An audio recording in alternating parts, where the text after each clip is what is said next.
One of the challenges that I have been asked to address is the challenge of outreach, especially to communities or people that you don't normally associate with. It happens a lot.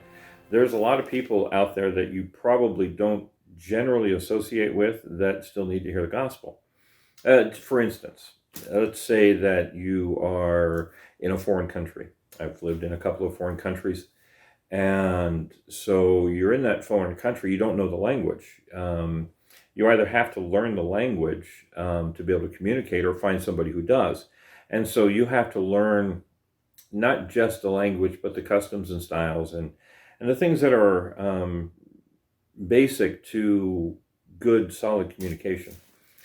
But what needs to be done more than anything when it comes to evangelism, when it comes to outreach, when it comes to bringing the gospel to light in the life of other people, is you have to know the gospel. This is one of the things that I see happening a lot when people want to do outreach. What they really are talking about is more of a social outreach, more of a humanitarian cause. And so you want to do outreach to them, but you don't know what to do. And so what you do oftentimes is humanitarian causes. And yet the gospel doesn't get presented. One of the things that Jesus never did was he never did something without first testifying to who he was. In fact, the great miracles that he performed are miracles done in order to show the world that he was the Messiah, the true rightful King of Kings, the one who would be Savior of the world.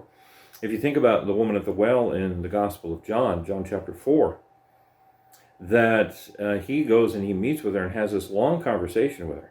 Now, she is a woman, she's a Samaritan, she is someone that does not associate with Jews, and Jews don't associate with her. And so why in the world then is Jesus having a conversation with her? Well, because he's there. He intended to go there. He intended to have a conversation with her. And so in this conversation, he brings out, of course, all of the information that he already knows about her. But more than that, he tells her who he is. And in this great revelation that she receives about Jesus Christ, she runs down to the community and tells her whole community. Here's an outcast woman going into a community that had cast her out, basically. They had very little to do with her. And so she goes back with the gospel. And they all come back to meet Jesus. And what do they say after he had spent a few days with them? They said to the woman, "We don't believe just because of what you said. We have heard for ourselves that this man truly is the Savior of the world."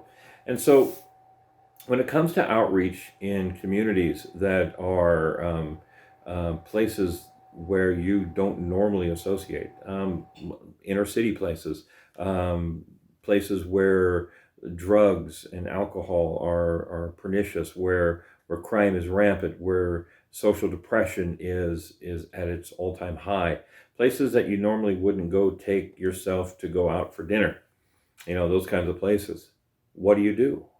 If God sends you there, you take the gospel with you.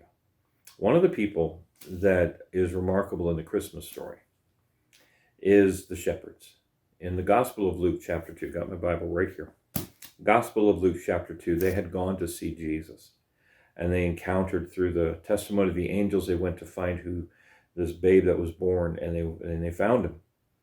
And then they went, and it said in verse 16 and following, let's read verses 16 and 17. And they went with haste and found Mary and Joseph and the baby lying in the manger.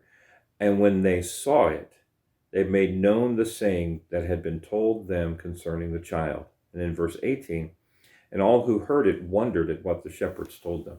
Now, shepherds weren't necessarily the top of the line, top shelf societal people.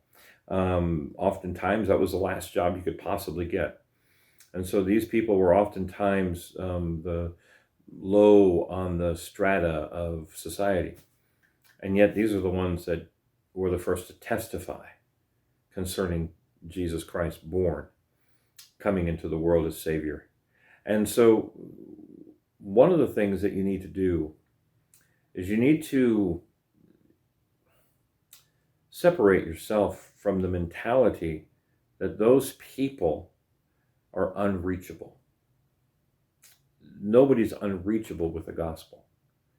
The problem that we have is that we think we have to categorize people into a set strata, that I can reach these kinds of people because I'm most like them. Well, that's true if you speak their language. That's true if you have, history in that regard. But even Jesus said that amongst his own family and in his own hometown, a prophet is without honor.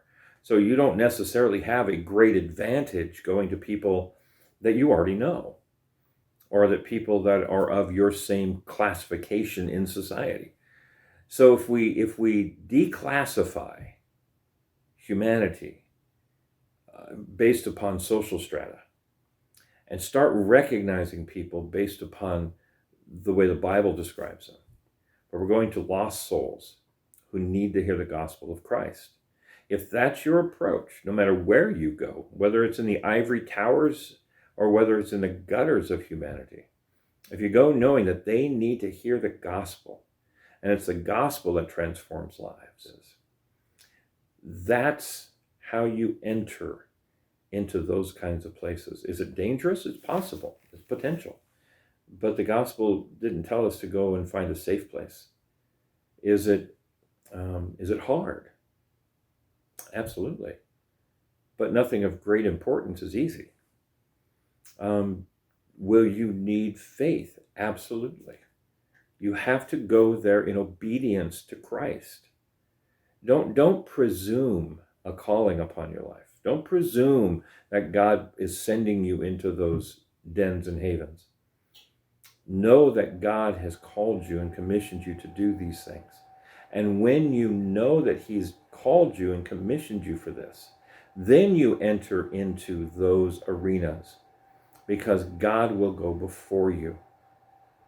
If you go presumptively, if you assume God's will rather than know what it really is, then you're going to discover that you're going to have very little impact, and perhaps even worse, make a negative impact for the sake of the gospel. Because if Christ is not in it, if it's more your humanitarian cause, if it's more about you trying to show people how to get their lives in order, then that's another thing. We're not here to try and fix people's lives. We're here to share the gospel so that Christ can transform them. It's not just about making bad people good. It's about giving dead people an opportunity for life. That's how you take and go into the world with the message of Christ.